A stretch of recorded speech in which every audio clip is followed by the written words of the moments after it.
Well, hello everyone. Welcome back to Fair Life, and it has been a crazy week for me. I hope it's been more relaxing for y'all.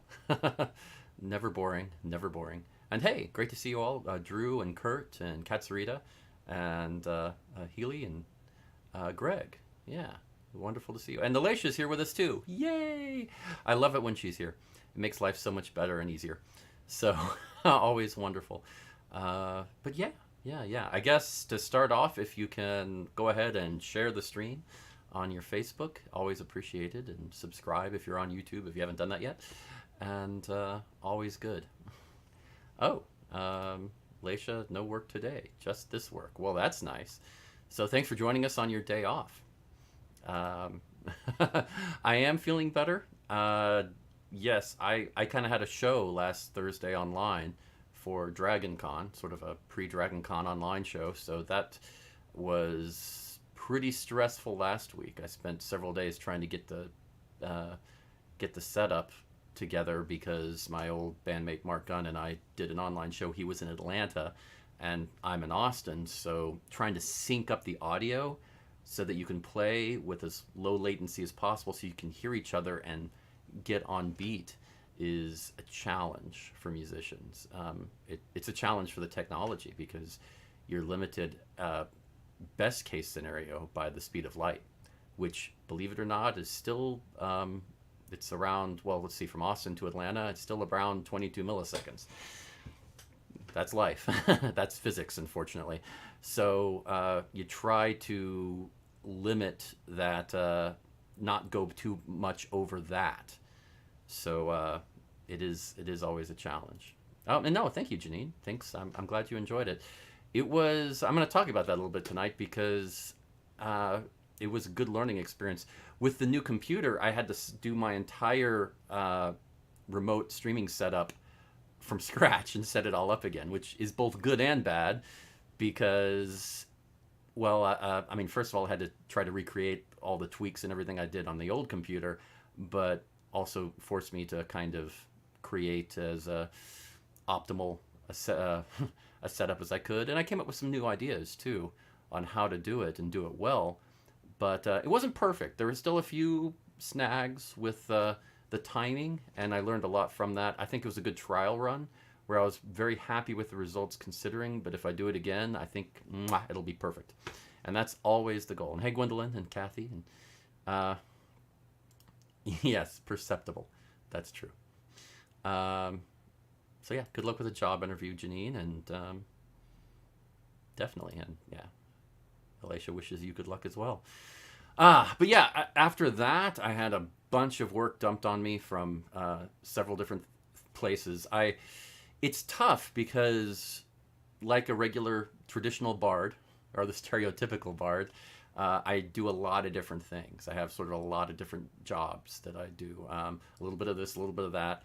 I am sort of a jack of all trades type of bard, and they all kind of converged this past week. So it has been a little nuts, to say the least. But yeah, I at least wanted to go and talk a little bit about the show last Thursday, and I also wanted your opinion, if possible, because through the people at Dragon Con on the Filk track, we I just got the stream together and synced up Mark and myself, and then well, I mean, let me show you here a little bit.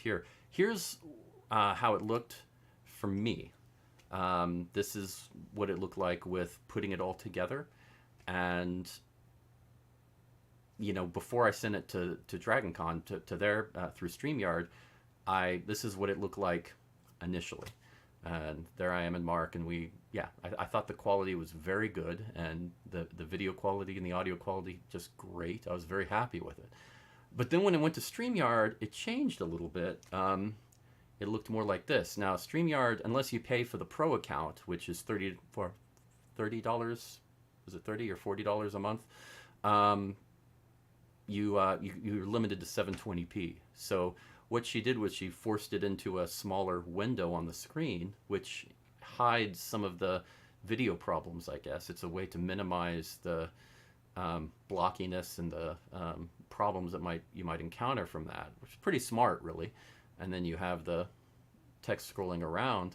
But to me, it still looks a bit blurry, especially when you compare it to like this, where you can see the detail on my hat and read the text very clearly and even see the instruments behind me. Um, this, it's still a bit blurry. But at the same time, I'm overly sensitive to that.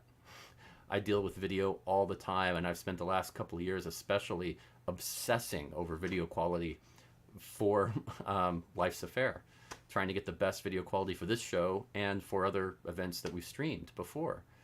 Um, well, thanks. I appreciate that. So, yeah, I was just curious what y'all thought. Actually, let me go ahead and do this full screen, I guess. That would probably be the best way so you can kind of get a better idea. Here, you can kind of see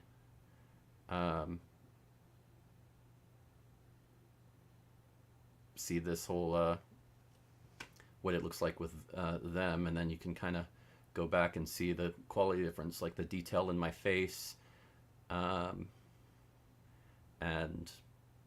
yeah, just how much of a difference does this make to you? I mean, is it not a big deal for y'all? Do y'all think, doesn't really matter? Or would it be so much better to have it?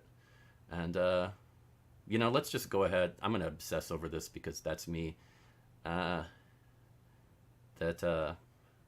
go ahead and, I guess, bring in, this is kind of what it looked like video-wise.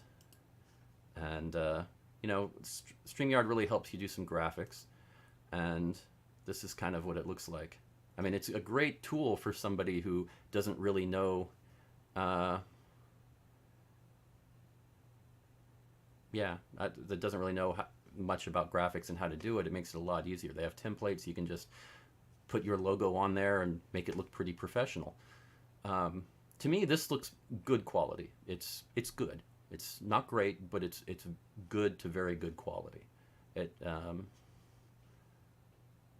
So that's kind of nice.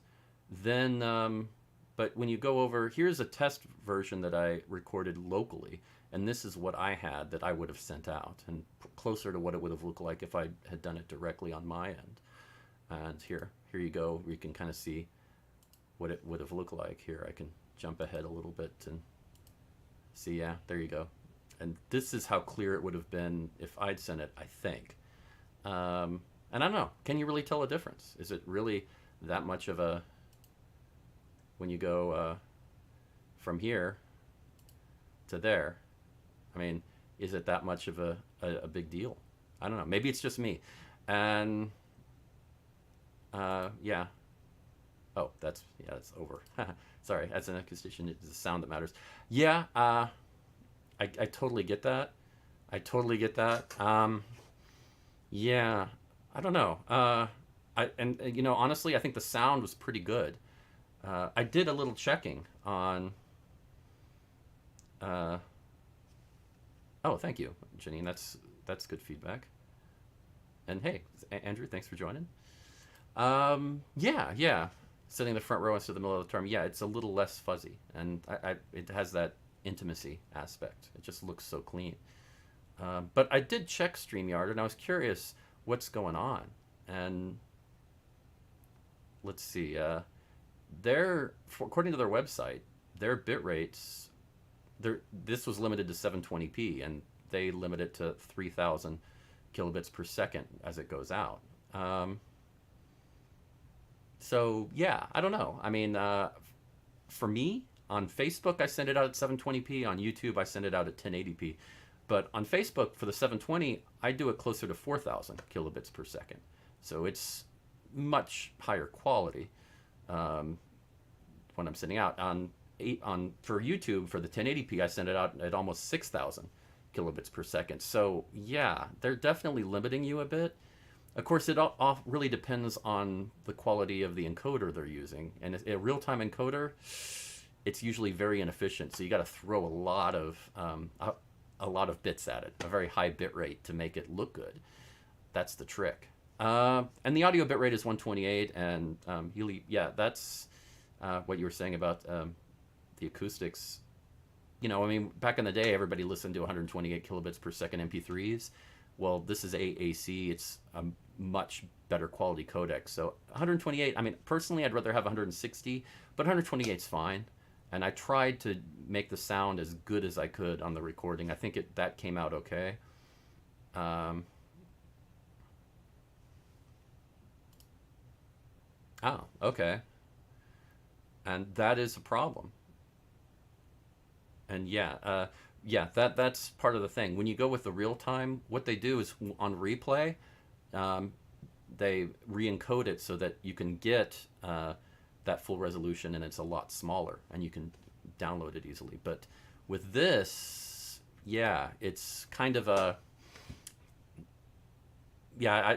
You do have to throw a bit rate at it, and for YouTube, some of you might have some trouble getting my stream on YouTube because it is a higher bit rate. It's not insanely high, and as long as you have a 10 megabit download, should be fine as long as you're not sharing it.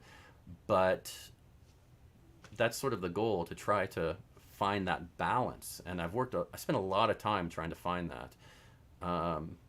So it is tough. Now, one thing I've been looking at, because I have my new computer, um, it's uh, I have a 16 core processor. So I have the CPU to spare to do software encoding so that I can make it a lot smaller yet the same quality. Uh, I'm in this not too distant future, I'm going to be looking at trying that to see how much of a difference that can make, because I've got the CPU to spare. I mean, right now I'm in the middle of a stream right now, and I'm using under 1% of my CPU. Oh, it's nice. It's nice. Oh, that feels good. I mean, I tweaked the heck out of this setup to try to use as little CPU as I could on the old computer, and that's what I'm using here. So, yeah, it is pretty nice. Um, yeah, different codecs between YouTube, Facebook, and StreamYard. Well, see, that's the tough thing. StreamYard, I have no control over the codecs that are used. Neither does the person running the stream. They handle everything on their own. What happens is you log in to the stream through your browser, and your browser takes care of that. It handles the encode based on the software that's used, and then it re-encodes it there for StreamYard when they send it out to the different services. So no control at all. YouTube and Facebook, I can use whatever I want if I'm doing it myself, sending it out through OBS like I do. And yeah, I can use. And now they do limit you to H.264 as far as the codec goes, the type of codec. But what exact version? I tend to use my video card to do it for real-time encoding. It does it well, doesn't use my CPU, and it's very efficient. But the quality, it's real-time encoding, and you need a much higher bit rate to get the same quality as a software encoder. But that's what I'm looking at now, to see if I can use my software encoder and how much CPU it's going to take. And I can probably cut the size in half. So where I use about 4,000 kilobits on Facebook, I can use more like 2,000 and get the same quality. So that's what I'm looking at. But right, right, right. Yeah, yeah, that is tough. And the trick is just trying to find that balance. Um, and that's what I'm working on currently. That part of the whole reason I got this new computer was to see if I could make it so that the bit rate was a lot less, and so that people could watch it a lot easier. Because on the real time stream, what you send up gets automatically sent back to everyone. They don't re-encode it real time. What they do is, after the stream's done, they put it through their system in a queue, and then it gets re-encoded to the different sizes, 360, all that, P, 480p. I mean, I think they have a generic way to do it so that you can pull different speeds real time, but it is very, very inefficient. So generally, the best way to watch a live stream is in the quality that it gets uploaded at. You're going to get much better quality. But they do a much better job of encoding after the fact for the different sizes.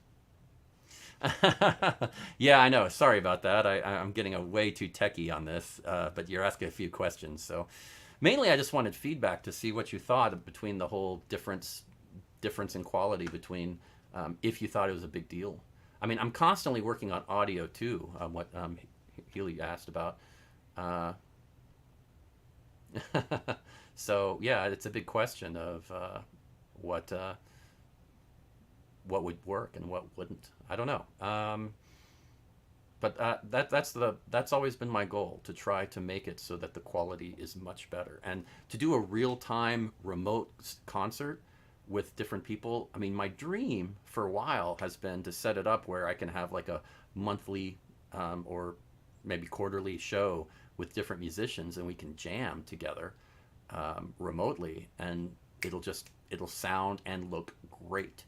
So that's always been a dream, and that still is on my list. I mean, the trick is just trying to get it so that the technology works seamlessly, and I think I'm about there. This last trial and setup has just been awesome. Well, thanks. I appreciate your appreciation. But yeah, I the thing is, I have been dealing with video codecs and audio codecs for a long time. I was back in the day. I was editing IFO files on DVDs to create my own DVD menus. So I have dealt with this a ton. Um, right, right, uh, right. And now this window here, I totally respect that Amber at DragonCon, this is how she did it, because since it's 720p, I mean, and because she did this, monthly before DragonCon for the different groups that are going to perform there. Not all of them have the technical quality that I do, so they sometimes you get some blocky video. So making it a little smaller on the screen helps cover that up. It's sort of like a safety net. I didn't need it, but she apparently thought she did. Now, what confused me, uh, it's honestly that bit rate, the quality of the video should be better with that bit rate. So what I'm thinking happens, and if you look at it, the text is actually the different graphics here, the text at the bottom, and the logo in the upper corner, and the flowers in the lower corner. I mean, they look very crisp and clean. And the text is scrolling, and it looks pretty good. So I'm thinking that it's not so much their encoding that's the problem, the big problem, that it's sending the video to them. So however they have it set up with the browser to get the video to them, that encoding is not not efficient and not good. So the videos they get from people, not great. And I could have sent them something directly that was much higher quality, but they don't allow for that. So yeah, that's my gripes with StreamYard. I think it's a two issue system. You send the video to them, then they put it all together with the graphics you have and stream it out. So I think the streaming out works okay, but yeah, I think that sending it to them is the problem. Mm. Oh, engineer, nice. Yeah, and that's sort of engineers. You normally tend to think about things in a very orderly way, so it's easier to understand the process. Their inputs and their outputs. So you just have to understand where they go. Well, yeah. Hopefully this wasn't too boring of a time. I'm sorry, I kind of rambled on about this. I don't know. So it sounds like, if I'm right, and please correct me if I'm wrong, that for you guys, the video on this was okay. Mine was nicer, but it doesn't really bother you that much as long as the audio is very good quality. That's more important to you, especially with music, I assume. So the video is, it's good enough. Is that kind of what you're saying? Is that the gist? And while y'all are responding to me on that, I'm going to jump into the fairs and take a look at that, the upcoming fairs for the week, because we do have a few new ones and some interesting additions and some fairs that were ended last week. So definitely, let's take a look at that. Audio is key. Okay, Kurt. So interesting. See, for me, I look at them both as very important. I've never really looked at it as one is more important than the other, and so many people do. I've been in some discussions with online streamers, and thanks. Uh, and a lot of them say that audio is more important than video because if the audio cuts out, people will leave. But if the video cuts out and they still have audio, they'll stick around to see if it gets fixed. And I guess there's truth there, but for me, I look at audio as easy. I mean, it's not difficult to do good audio. Of course, I'm a sound engineer, so maybe I'm a little biased, but we're talking about a low bit rate here. I mean, you saw that bit rate earlier where it was 128 versus what, 3000 for the 720p video. I mean, that's a very small percentage of the overall. I mean, you should be able to do, and you can do very good audio with that bit rate. So it's really strange. To me, audio is easy. I never have a problem with audio, or very rarely, unless I have an input that's accidentally disabled. But other than that, it's really not a big deal. Video is actually the biggest challenge to try to get good video. But people seem to think that audio is more important. Okay, Andrew, I appreciate that feedback. So for you, audio is definitely more important.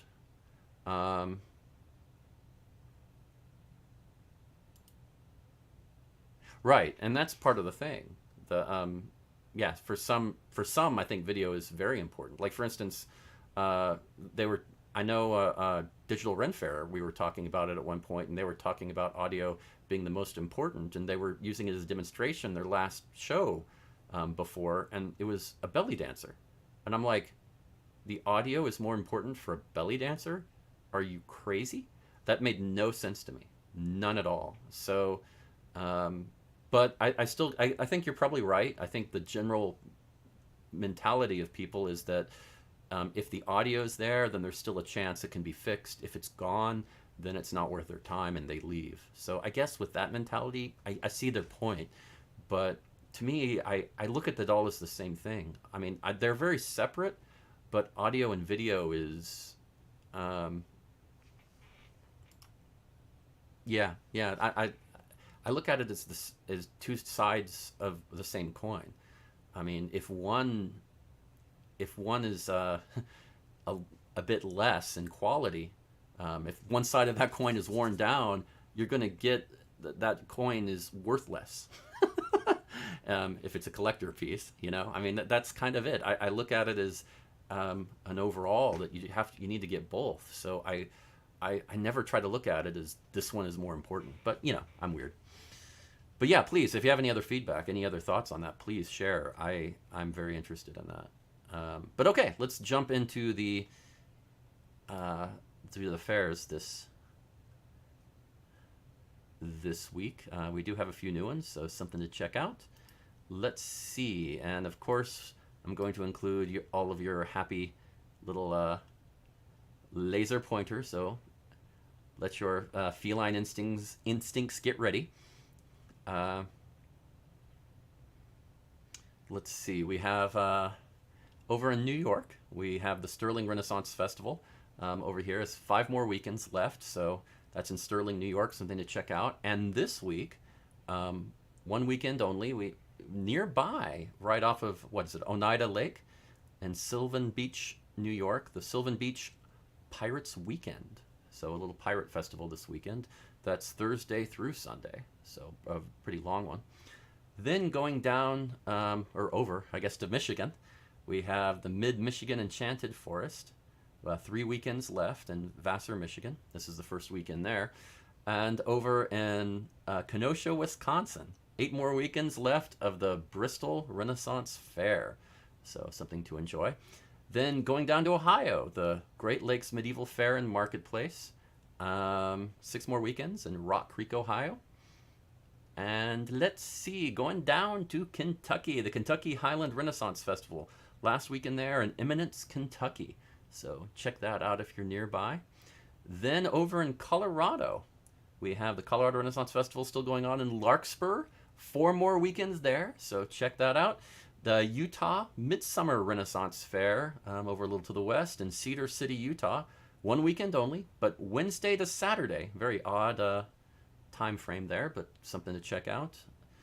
Utah Midsummer Renaissance Fair. Then going up to Idaho, the East Idaho Renaissance Fair. Still going on last weekend, Friday and Saturday, Rexburg, Idaho. Then jumping over to California, over in the Central Coast Renaissance Festival in San Luis Obispo, California, one weekend only. Then going up to Lebanon, Oregon. Now, I wasn't quite sure whether I should include this, but yeah, that's wasn't quite sure because this is sort of it's a one weekend only pirate festival, and they freely admit that it is very different than a Renaissance fair because you camp. It's not. They don't have day passes. You go on Thursday and stay till Sunday and camp there.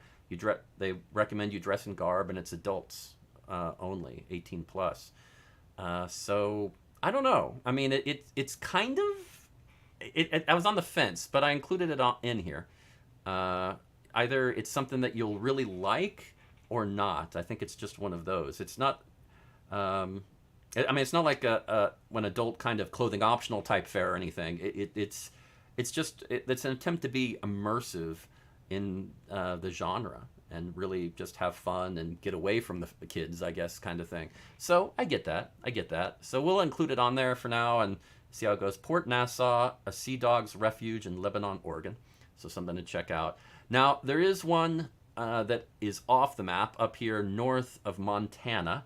In fact, even north of Calgary, up in Alberta. Bashaw, Alberta. One weekend only, the Bashaw Medieval Fair and Artisan Market. So that's way up in Alberta, so something to check out up there. So yay team. A lot of fun at Faire. So there we go. Woohoo! Ah. Yeah, let's be real. No kids equals better. There's truth there, and that's also misleading because sometimes going to events and being able to enjoy them through the eyes of a child is a lot of fun. Because it's like going to Disney World with kids. I mean, you get to relive your childhood experience through them, and I think the same can be said for fairs, where eventually you go to fairs year after year after year. A lot of the magic can it becomes more commonplace as opposed to new and fascinating and amazing. And going there with the kids or just somebody who's never been to fair before, an adult for their first time, can be just an amazing experience that way. I sometimes really enjoy that. But yes.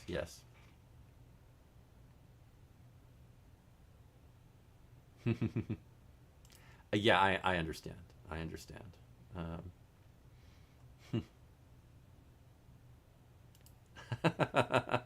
oh, Bisco. Okay, thank you for the pronunciation lesson. Thank you. That's San Luis Obisco. Okay. Obisco?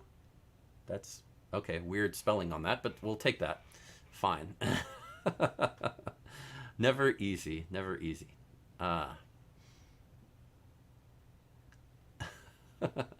All right. Yeah. Let's see. And the ones before. Yes. That's true. You can get away with subs easier. I think that the whole video thing, I don't know. I mean, for me, if you're just going there for audio, you might as well just get a CD, a lot of a live show or something. I think the visual, to me, it's just as important. You want to see how they're playing that music, the arrangement. If you play musical instruments, seeing the detail on how they're strumming and where their fingers are on the frets or what they're doing with the instruments can be just as fascinating as enjoying the sound. If you're not a musician, well, just seeing how they respond together on stage and the whole looks they give and the look of fear on my face at certain points in there where I'm like, we're doing what?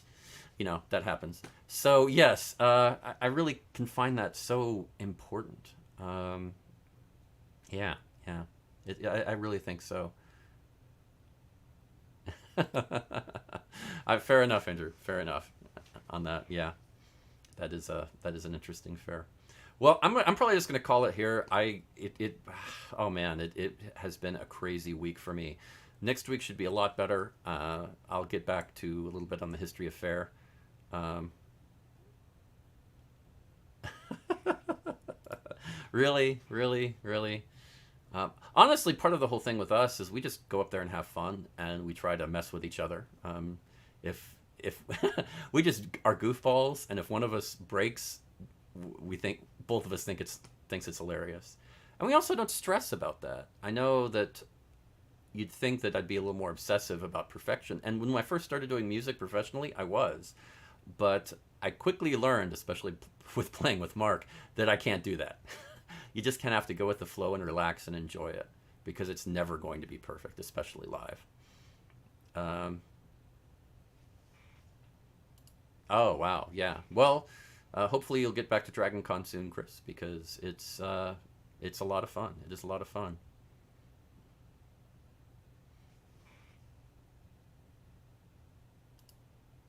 And I see your point, Janine. Yeah, there are a lot of musicians. They don't really.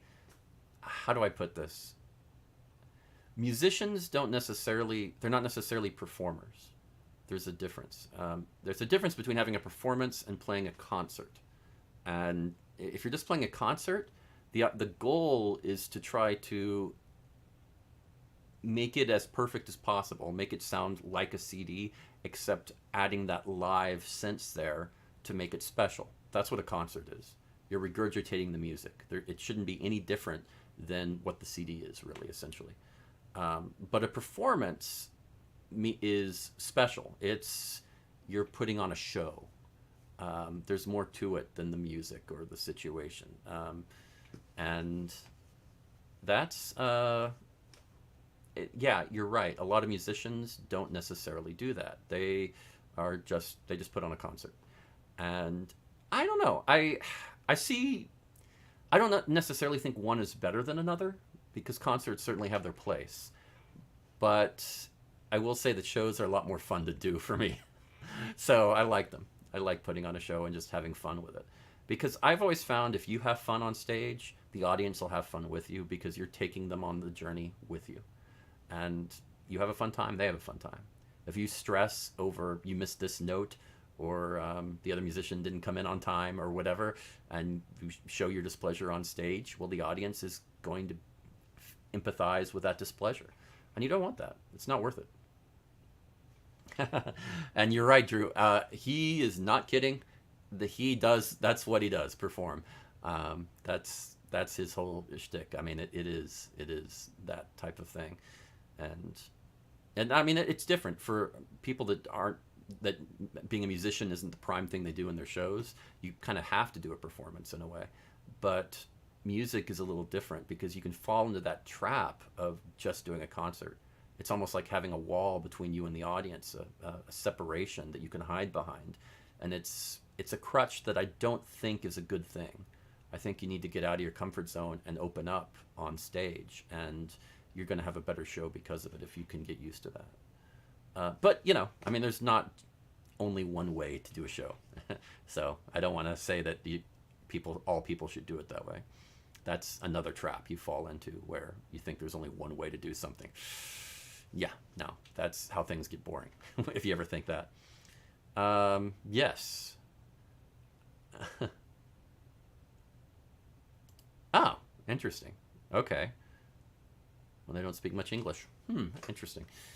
Yeah, sometimes emoting can be a big deal, where you just kind of, you're like in the silent film era where you never speak, you just overemphasize your feelings visually, and that's kind of it.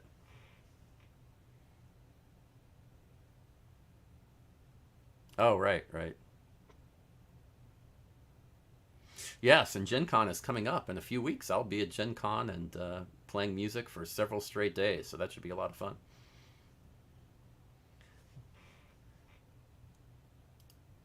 Right, right. Yeah, and some fairs certainly go out of their way to make it more interactive. Some not as much. Some make it more like the audience is separate and they're almost just watching something that's happening they don't get as interacted with. And I don't know. I mean, once again, I think it just depends on the audience and who what they want.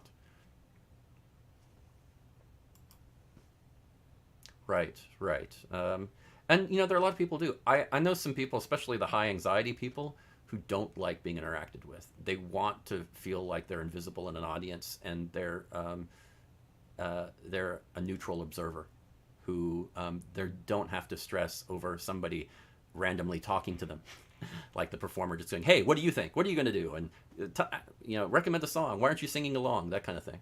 Um, they don't want to be accosted, and it's tough. It depends on the audience. And as a performer, one of the things you have to do is try to gauge who wants to be played with and who does not. It's that is a skill you need to develop quickly at Faire, uh, to determine who to leave alone, because there are people that they will not do well if you push them. Definitely not.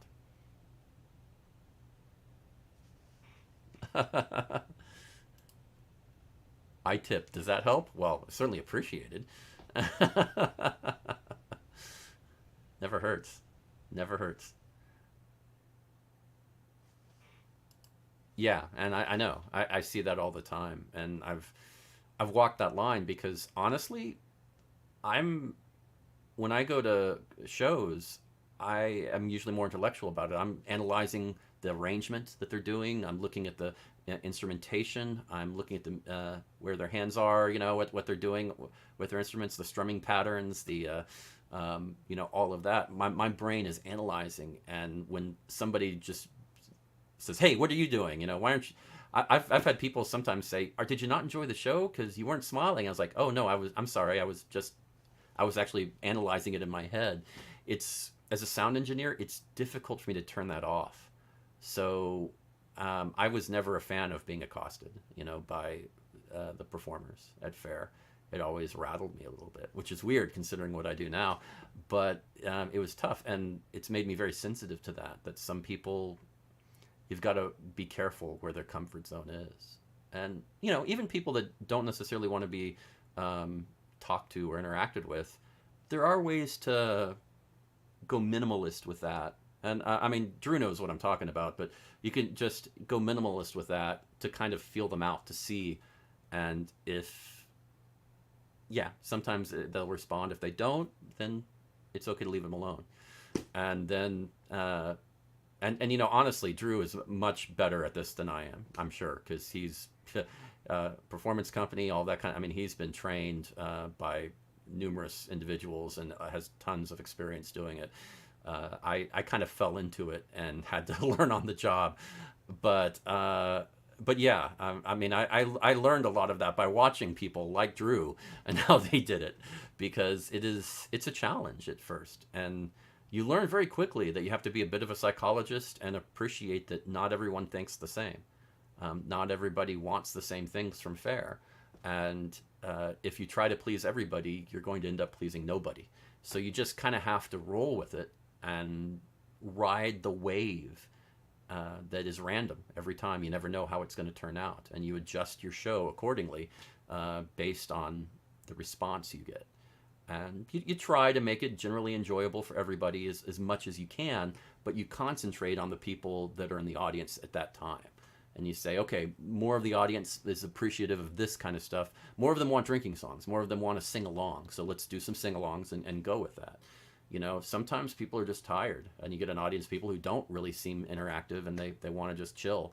So you're just like, okay, we're going to make this background music. Let's just let everybody relax and enjoy their day. And this is the break show for them, so they can rest a little bit. And I once did a show where I got really good tips because several families with young kids who were just wiped towards the end of the day, and I just played lullabies and got them all asleep, and they loved it. They were just like, "Thank you so much."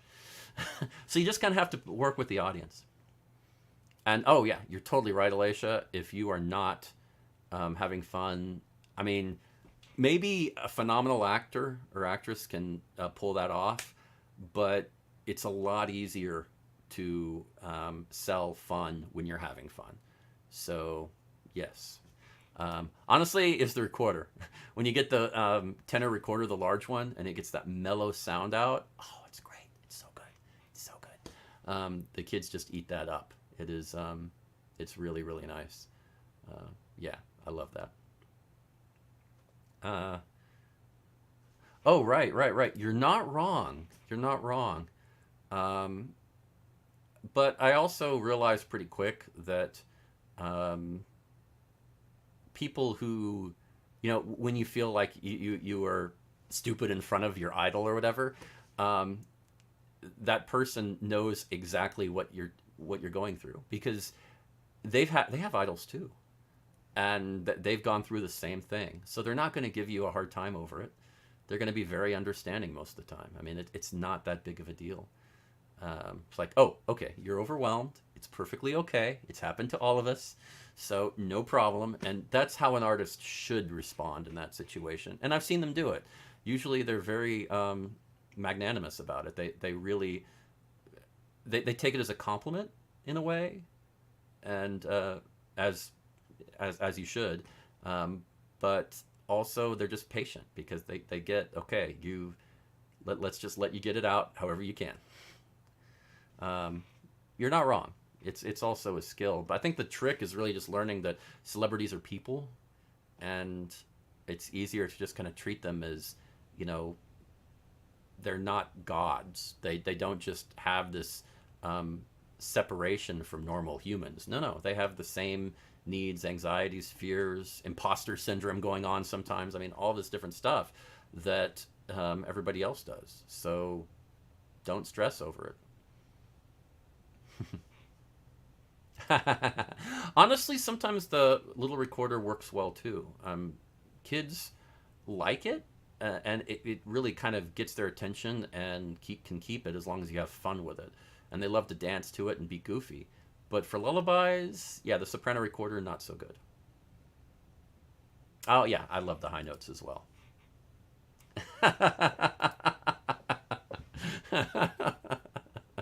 Right, a god, not the god. There's a difference.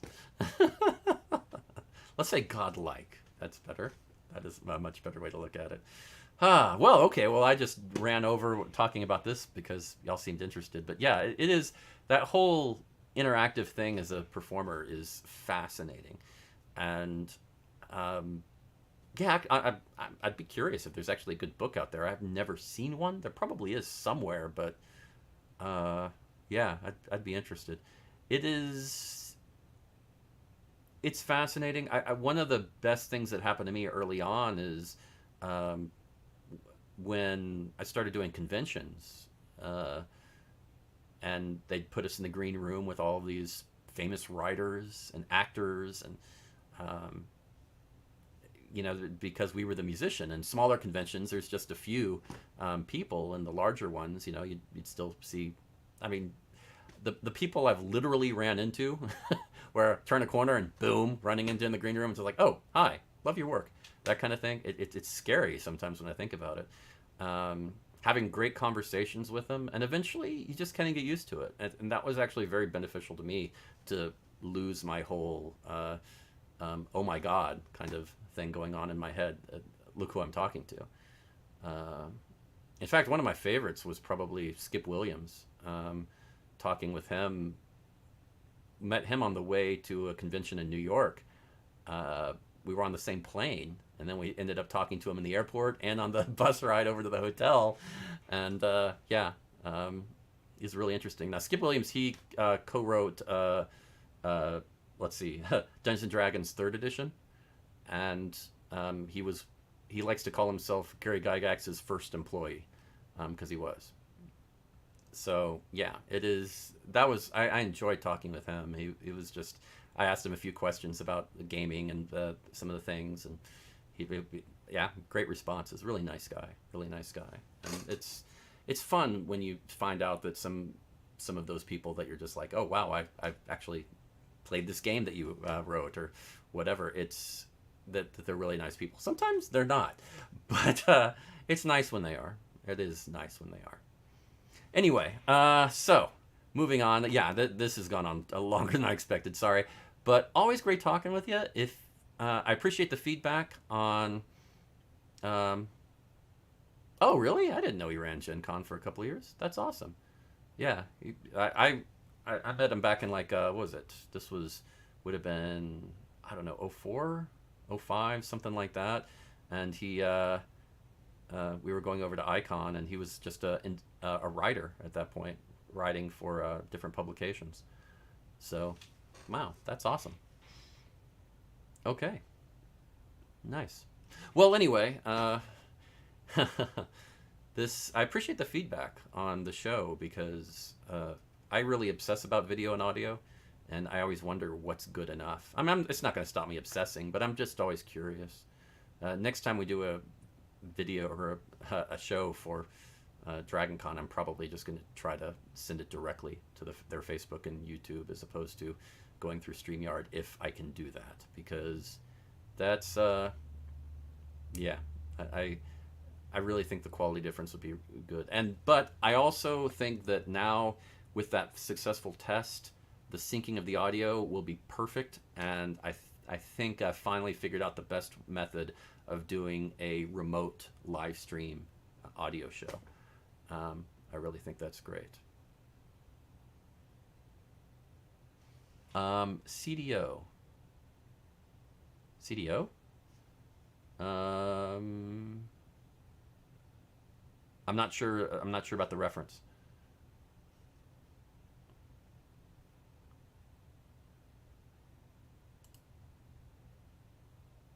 Yeah, yeah, yeah. That is always good. Gamers are pretty nice. Definitely true. Oh.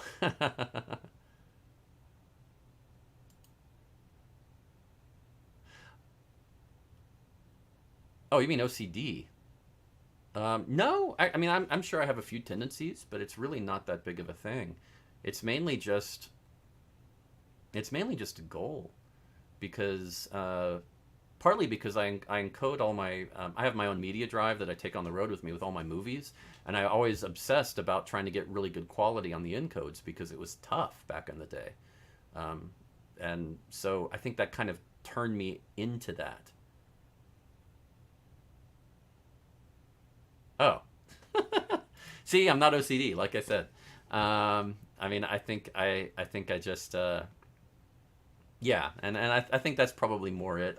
I do have a few tendencies, like I think everyone does, but it's not that to that level. No, um, no, I just want to I just want to make things as good as possible for y'all. That's kind of it. Yeah, that's kind of all I try, because all of you deserve it. Y'all deserve the best. That's what I'm going with, and I'm sticking with it. So thanks again, everybody, and have a good week. Next week, I will have a lot more time to put some stuff together. I do have the little more history of Faire and some of the influences, and I'm going to be talking about World's Fairs and how the history of that, and how they influenced Ren Fairs a little bit. So we'll have some cool stuff next week. And nighty night to you, Greg, and thank you, Taylor. I appreciate it. I appreciate the support, and I'll keep it going. And have a great week. And I will see you soon. So take care.